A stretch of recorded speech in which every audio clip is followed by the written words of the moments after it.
Welcome to a new episode of our weekly web series Science in Context. Today, Nature Computational Science published a paper introducing a new methodology looking at the social, economic and health impact of measures containing the spread of COVID-19.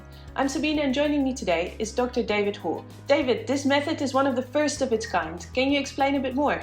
Yes, I can. Thank you, Sabine. I've talked as an epidemiologist with economists about one day bringing together the two fields with some mathematical modelling that describes both the economy and the propagation of a disease through a population.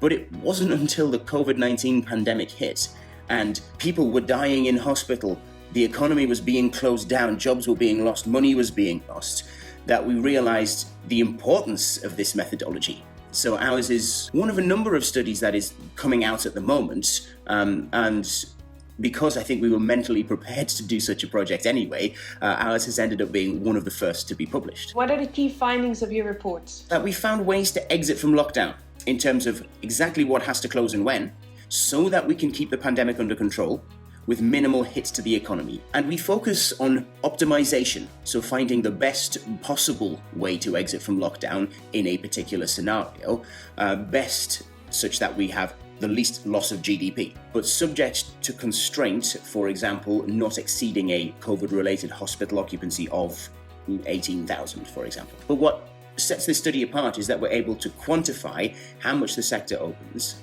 how much contact is being made, and how much of an effect that has on the disease progression. Is there anything in particular that stood out to you? The importance of understanding and quantifying trade-off. Hospitals and deaths, GDP loss, workforce loss, children missing out on valuable years of school, and we have people sacrificing their personal freedoms in terms of not being able to visit their relatives. You can't change one of those things without the others changing as well. We present multiple scenarios because as modelers it's not our jobs to make the decision, but it is something that we can present to policymakers in order to help make a better informed decision that will be less ultimately problematic for the country in the long term.